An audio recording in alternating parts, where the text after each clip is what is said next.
Selanjutnya,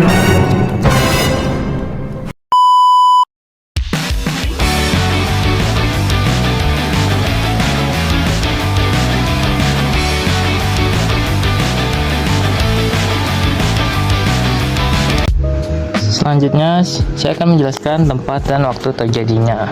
Tempatnya yaitu berada di Jawa Tengah, khususnya di daerah Tegalrejo, di kediaman di Ponegoro. Untuk waktunya pada tahun 1825 sampai 1830, perang di Ponegoro. Selanjutnya, saya akan menjelaskan beberapa tokoh pemberontakan. Yang pertama ada Pangeran Diponegoro sebagai pemimpin utama perang. Ia memimpin perlawanan selama 5 tahun. Dari mulai 1825 sampai 1830. Dan dikenal karena pemimpinannya yang menggabungkan semangat nasionalisme dan jihad.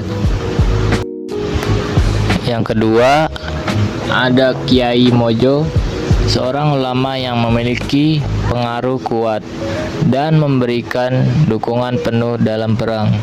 Ia menggerakkan pengikutnya dan memimpin pasukan dari pihak pesantren. Yang ketiga yaitu Alibasa Sentot Prawirodirjo, yang berperan sebagai panglima perang yang tangguh dan handal dalam pertempuran. Yang keempat yaitu Pangeran Mangkubumi. Tokoh ini membantu Pangeran Diponegoro dalam memimpin perlawanan. Selanjutnya saya akan menjelaskan latar belakang. Yang pertama itu ada campur tangan Belanda. Belanda semakin mencampuri urusan internal Kesultanan Yogyakarta, termasuk dalam pengangkatan pejabat keraton dan penentuan kebijakan. Yang kedua, penderitaan rakyat. Belanda memberlakukan berbagai pajak dan kerja paksa rodi yang sangat memberatkan rakyat. Hal ini menimbulkan kemarahan dan ketidakpuasan yang meluas. Dan yang ketiga, penghinaan makam leluhur. Pemicu langsung perlawanan adalah tindakan Belanda yang memasang patok untuk pembangunan jalan di atas makam leluhur Pangeran Diponegoro di Tegalrejo. Tindakan ini dianggap sebagai penghinaan terhadap keluarga kerajaan dan nilai-nilai tradisional. Selanjutnya saya akan menjelaskan kronologis. Yang pertama, pada tahun 1825 meletusnya perlawanan setelah pemasangan patok oleh Belanda. Pangeran Diponegoro memimpin penyerangan terhadap pos-pos Belanda di sekitar Yogyakarta. Perlawanan meluas dengan cepat ke berbagai wilayah di Jawa Tengah dan Jawa Timur.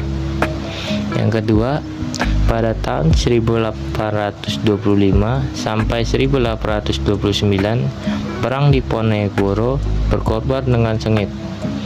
Pasukan Diponegoro menggunakan taktik gerilya dan berhasil merepotkan pasukan Belanda. Belanda mengalami kesulitan dalam menghadapi perlawanan karena dukungan rakyat yang kuat terhadap Ponegoro. Belanda meningkatkan jumlah pasukan dan mengubah strategi untuk menekan perlawanan. Dan yang ketiga, pada tahun 1830, Belanda menawarkan perundingan kepada Ponegoro di Magelang. Namun, perundingan tersebut merupakan jebakan.